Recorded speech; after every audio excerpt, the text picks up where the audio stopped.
Hey folks, what's going on? Welcome to Coach Up Live, episode 77 with me, your host, Coach Gav from Killers the Fitness. Just back from training over with the Crusaders there, over in Nice. So anyone looking to get involved in playing American football this season, come over and have a chat with us Sundays between 10 and 1. Yep. And then Wednesday nights from 7 to 9. So, I'm not too sure why the phone for Ken was gone, dude. So for some fucking reason, the phone is recording this way and not that way, but we're going to roll with it. I've spent 10 minutes trying to fix it. Perception and reality. So perception being how we see things, how in our mind we see them unfolding. Getting a tattoo, the perception is it's going to be so fucking sore we won't be able to handle it. The reality is, yeah, there's probably a little bit of soreness involved in it, but it's not the end of the world. Having awkward conversations with, loved ones, that kind of stuff. That kind of stuff, or people that you've had arguments with, and you're trying to patch it up or mend things and move forward. Perception being that it'll turn into an absolute fucking shit show, and nothing will ever happen, and it'll break into an argument. The reality being, well, you don't know until the actual conversation happens. Training and nutrition, perception, where, funnily enough, this is a bit different. The perception training-wise is that it's a piece of piss. It's really easy. There's no real kind of depth to... Jesus Christ. There's no real depth to it. There's no layers. It's literally just as easy as picking up a weight and away you go. There's no need for a structure or planning or patience and things like that. And the same with nutrition. There is the perception that it's just, it's a quick fix. It's swap eating food for not eating food, or having food for drinking this powder, or having this tea or this tablet or whatever, or that kind of shit, or starving yourself. Tell it to my niece. Yeah, my fucking feet are feeling as well, dude. We're a little banged up there. So it's the perception being is that, training and nutrition is actually a little harder than it is. Now, it's probably never going to be as hard as we make it out to be, because people so often, if training and nutrition was a book, instead of starting at page 1, chapter 1, they're like, fuck this, I know what I'm doing because I have a phone and I've got Google.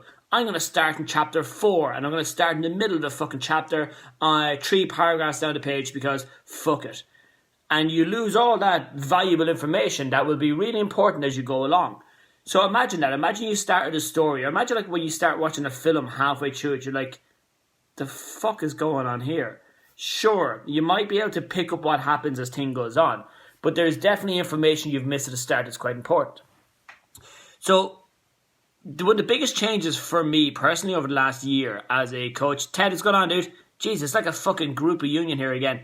The perception being, and actually I'm going to use football as the main example here, because I was training Killian for a few years, been training Mark for a few years, and the guys have always been at me to go and play American football. I've followed it since about 2006, 2007.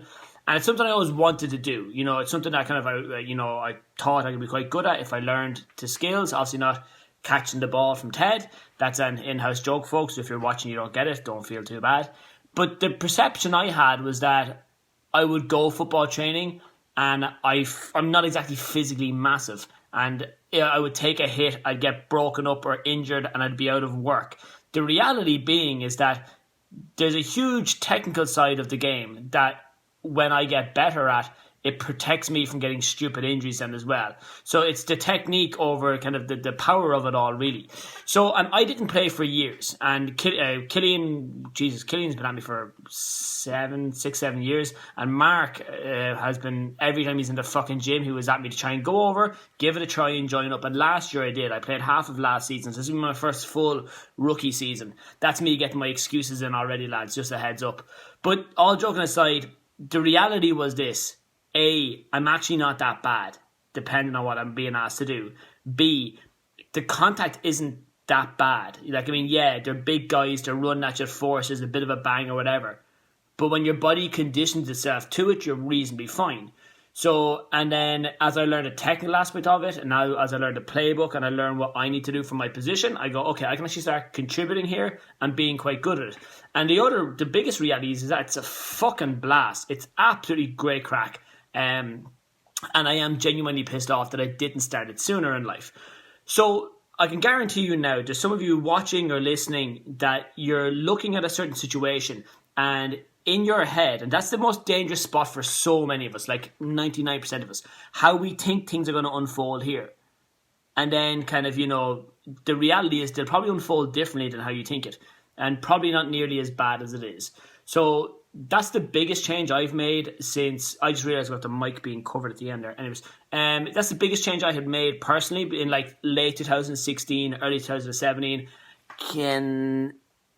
Yeah, Jesus Christ. Yeah, 100%. So it's like that late 2016, the majority of 2017, and so far in 2018, just going and actually doing things, having conversations I need to have, trying things with the business that I want to try, going and having experiences in life then as well. And even like parenting, being a parent, the perception of how things will be versus the reality of how things will be. And I'm not saying that if you perceive or if you think something's going to be bad, it'll be like a 180, the complete opposite. It won't. I'm just saying it won't nearly be as bad as what you're saying. Success is never permanent and failure is never fatal. Unless it's a fight to the death, then yeah, kind of that's fairly fatal. That's pretty much it. I'm going to head off because I have a load of food in the oven and I know I'm going to burn it all then as well. I will talk to you all tomorrow. Take it easy, guys. God bless.